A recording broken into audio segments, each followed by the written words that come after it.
The Mysterious Island by Jules Verne. Part 2, Chapter 2. On the 9th of October the bark canoe was entirely finished.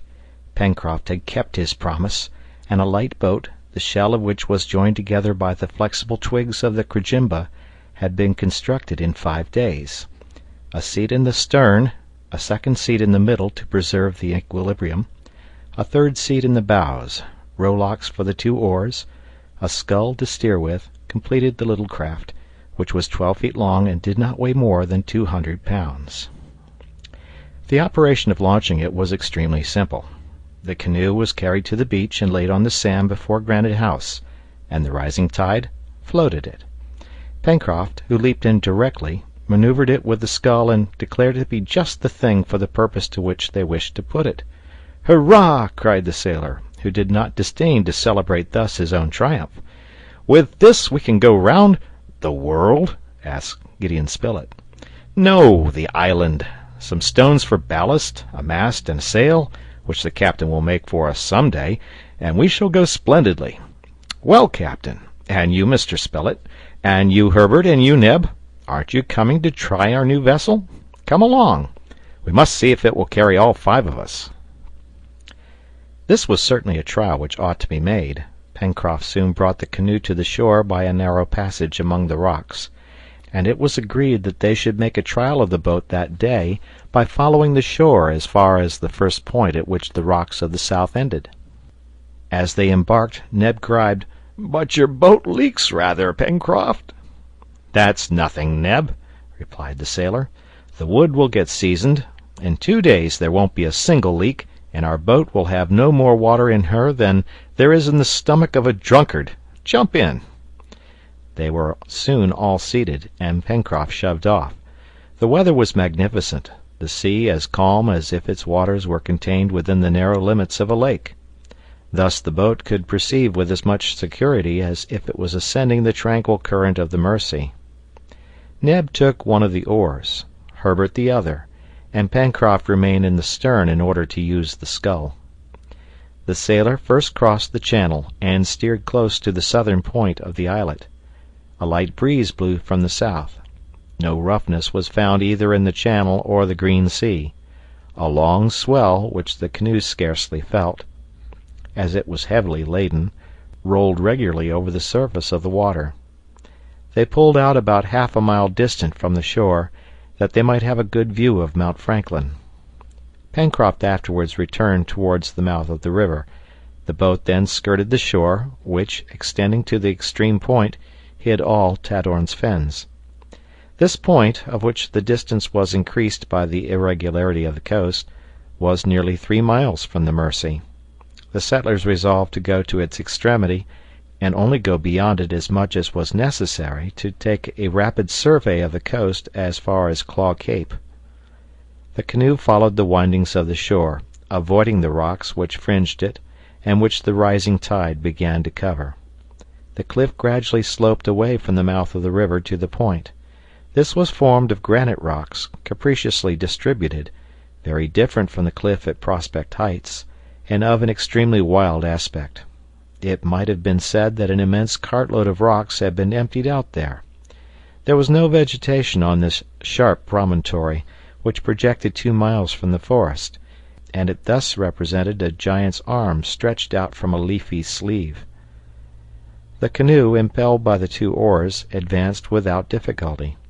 Gideon Spilett, pencil in one hand and notebook in the other, sketched the coast in bold strokes.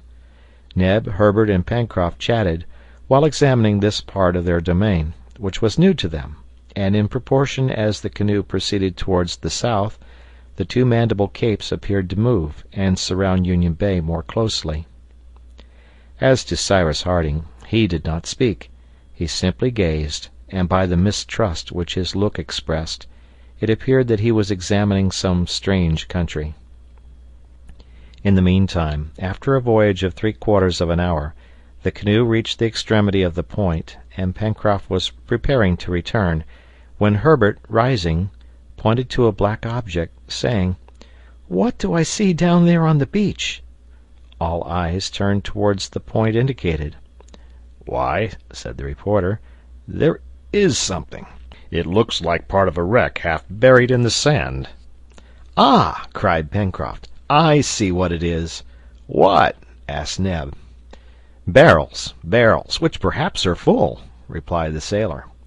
"Pull to the shore, Pencroft," said Cyrus. A few strokes of the oar brought the canoe into a little creek, and its passengers leaped on shore. Pencroft was not mistaken. 2 barrels were there, half buried in the sand, but still firmly attached to a large chest, which, sustained by them, had floated to the moment when it stranded on the beach. "There's been a wreck, then, in some part of the island," said Herbert. "Evidently," replied Spilett. "But what's in this chest?" cried Pencroft, with very natural impatience. "What's in this chest? It is shut up, and nothing to open it with. Well, perhaps a stone." And the sailor, raising a heavy block, was about to break in one of the sides of the chest when the engineer arrested his hand. "Pencroft," said he, "can you restrain your impatience for 1 hour only?" "But, captain, just think! Perhaps there is everything we want in there." "We shall find that out, Pencroft," replied the engineer. "But trust to me, and do not break the chest, which may be useful to us. We must convey it to Granite House, where we can open it easily, and without breaking it. It is quite prepared for a voyage, and since it has floated here, it may just as well float to the mouth of the river." "You're right, captain, and I was wrong, as usual," replied the sailor. The engineer's advice was good. In fact, the canoe probably would not have been able to contain the articles possibly enclosed in the chest, which doubtless was heavy, since 2 empty barrels were required to buoy it up. It was therefore much better to tow it to the beach at Granite House. And now, whence had this chest come? That was the important question. Cyrus Harding and his companions looked attentively around them, and examined the shore for several hundred steps. No other articles or pieces of wreck could be found. Herbert and Neb climbed a high rock to survey the sea, but there was nothing in sight, neither a dismasted vessel nor a ship under sail. However, there was no doubt that there had been a wreck. Perhaps this incident was connected with that of the bullet. Perhaps strangers had landed on another part of the island. Perhaps they were still there. But the thought which came naturally to the settlers was that these strangers could not be Malay pirates, for the chest was evidently of American or European make. All the party returned to the chest, which was of an unusually large size. It was made of oak wood, very carefully closed, and covered with a thick hide, which was secured by copper nails. The 2 great barrels, hermetically sealed, but which sounded hollow and empty, were fastened to its sides by strong ropes, knotted with a skill which Pencroft directly pronounced sailors alone could exhibit. It appeared to be in a perfect state of preservation, which was explained by the fact that it had stranded on a sandy beach, and not among rocks. They had no doubt whatever, on examining it carefully, that it had not been long in the water, and that its arrival on this coast was recent. The water did not appear to have penetrated to the inside, and the articles which it contained were no doubt uninjured. It was evident that this chest had been thrown overboard from some dismasted vessel driven towards the island, and that, in the hope that it would reach the land, where they might afterwards find it, the passengers had taken the precaution to buoy it up by means of this floating apparatus. "We will tow this chest to Granite House," said the engineer, "where we can make an inventory of its contents. Then, if we discover any of the survivors from the supposed wreck, we can return it to those to whom it belongs. If we find no one—" "We will keep it for ourselves," cried Pencroft. "But what in the world can there be in it?" The sea was already approaching the chest, and the high tide would evidently float it. One of the ropes which fastened the barrels was partly unlashed, and used as a cable to unite the floating apparatus with the canoe. Pencroft and Neb then dug away the sand with their oars, so as to facilitate the moving of the chest, towing which the boat soon began to double the point, to which the name of Flotsam Point was given. The chest was heavy, and the barrels were scarcely sufficient to keep it above water. The sailor also feared every instant that it would get loose and sink to the bottom of the sea. But happily his fears were not realized, and an hour and a half after they set out, all that time had been taken up in going a distance of 3 miles, the boat touched the beach below Granite House. Canoe and chest were then hauled up on the sands, and as the tide was then going out, they were soon left high and dry. Neb, hurrying home, brought back some tools with which to open the chest in such a way that it might be injured as little as possible, and they proceeded to its inventory. Pencroft did not try to hide that he was greatly excited. The sailor began by detaching the 2 barrels, which, being in good condition, would of course be of use. Then the locks were forced with a cold chisel and a hammer, and the lid thrown back. A second casing of zinc lined the interior of the chest, which had been evidently arranged that the articles which it enclosed might under any circumstances be sheltered from damp. "Oh!" cried Neb, "suppose it's jam!" "I hope not," replied the reporter. "If only there was," said the sailor in a low voice. "What?" asked Neb, who overheard him. "Nothing." The covering of zinc was torn off and thrown back over the sides of the chest, and by degrees numerous articles of very varied character were produced and strewn about on the sand. At each new object Pencroft uttered fresh hurrahs, Herbert clapped his hands, and Neb danced up and down. There were books which made Herbert wild with joy, and cooking utensils which Neb covered with kisses. In short, the colonists had reason to be extremely satisfied, for this chest contained tools, weapons, instruments, clothes, books, and this is the exact list of them as stated in Gideon Spilett's notebook.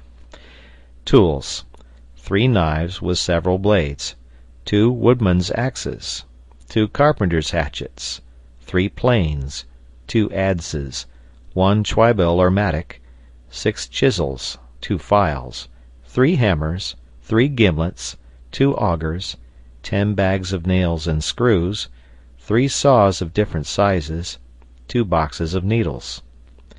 Weapons: 2 flintlock guns, 2 for percussion caps, 2 breech-loader carbines, 5 boarding cutlasses, 4 sabers, 2 barrels of powder, each containing 25 pounds, 12 boxes of percussion caps.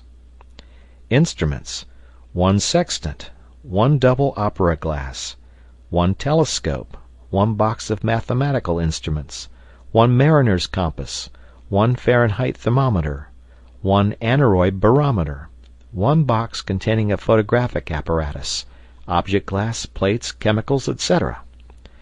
Clothes: 2 dozen shirts of a peculiar material resembling wool, but evidently of a vegetable origin, 3 dozen stockings of the same material.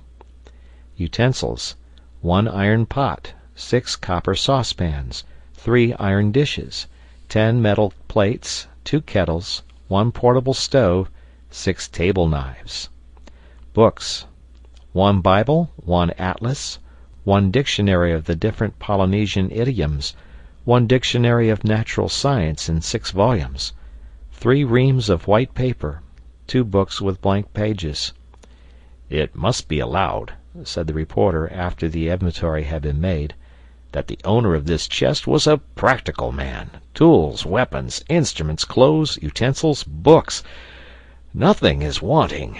It might really be said that he expected to be wrecked, and had prepared for it beforehand." "Nothing is wanting, indeed," murmured Cyrus Harding thoughtfully. "And for a certainty," added Herbert, "the vessel which carried this chest and its owner was not a Malay pirate." "Unless," said Pencroft, "the owner had been taken prisoner by pirates." "That is not admissible," replied the reporter. "It is more probable that an American or European vessel has been driven into this quarter, and that her passengers, wishing to save necessaries at least, prepared this chest and threw it overboard." "Is that your opinion, Captain?" asked Herbert. "Yes, my boy," replied the engineer. "That may have been the case. It is possible that at the moment, or in expectation of a wreck, They collected into this chest different articles of the greatest use in hopes of finding again on the coast. "Even the photographic box!" exclaimed the sailor incredulously. "As to that apparatus," replied Harding, "I do not quite see the use of it, and a more complete supply of clothes or more abundant ammunition would have been more valuable to us as well as to any other castaways." "But isn't there any mark or direction on these instruments, tools, or books which would tell us something about them?" asked Gideon Spilett. "That might be ascertained. Each article was carefully examined, especially the books, instruments, and weapons. Neither the weapons nor the instruments, contrary to the usual custom, bore the name of the maker. They were, besides, in a perfect state, and did not appear to have been used. The same peculiarity marked the tools and utensils. All were new, which proved that the articles had not been taken by chance and thrown into the chest, but, on the contrary, that the choice of things had been well considered and arranged with care. This was also indicated by the second case of metal which had preserved them from damp, and which could not have been soldered in a moment of haste. As to the dictionaries of natural science and Polynesian idioms, both were English, but they neither bore the name of the publisher nor the date of publication. The same with the Bible printed in English, in quarto, remarkable from a typographic point of view, and which appeared to have been often used. The atlas was a magnificent work, comprising maps of every country in the world, and several planispheres arranged upon Mercator's projection, and of which the nomenclature was in French, but which also bore neither date nor name of publisher. There was nothing, therefore, on these different articles by which they could be traced, and nothing consequently of a nature to show the nationality of the vessel which must have recently passed these shores. But wherever the chest might have come from, it was a treasure to the settlers on Lincoln Island. Till then, by making use of the productions of nature, they had created everything for themselves, and, thanks to their intelligence, they had managed without difficulty. But did it not appear as if Providence had wished to reward them by sending them these productions of human industry? Their thanks rose unanimously to heaven. However, one of them was not quite satisfied. It was Pencroft. It appeared that the chest did not contain something which he evidently held in great esteem, for in proportion as they approached the bottom of the box his hurrahs diminished in heartiness, and, the inventory finished, he was heard to mutter these words: "That's all very fine, but you can see that there is nothing for me in that box." This led Neb to say, "Why, friend Pencroft, what more do you expect?" "Half a pound of tobacco," replied Pencroft seriously, "and nothing would have been wanting to complete my happiness."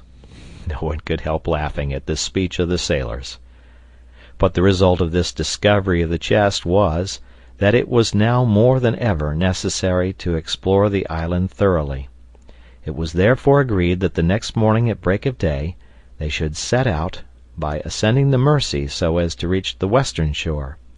If any castaways had landed on the coast, it was to be feared they were without resources, and it was therefore the more necessary to carry help to them without delay. During the day the different articles were carried to Granite House, where they were methodically arranged in the great hall. This day, the 29th of October, happened to be a Sunday, and before going to bed Herbert asked the engineer if he would not read them something from the Gospel. "Willingly," replied Cyrus Harding. He took the sacred volume, and was about to open it, when Pencroft stopped him, saying, "Captain, I am superstitious. Open at random and read the first verse which your eye falls upon. We will see if it applies to our situation." Cyrus Harding smiled at the sailor's idea, and, yielding to his wish, he opened exactly at a place where the leaves were separated by a marker. Immediately his eyes were attracted by a cross, which, made with a pencil, was placed against the 8th verse of the 7th chapter of the Gospel of St. Matthew. He read the verse, which was this: "For every one that asketh receiveth, and he that seeketh findeth." End of chapter.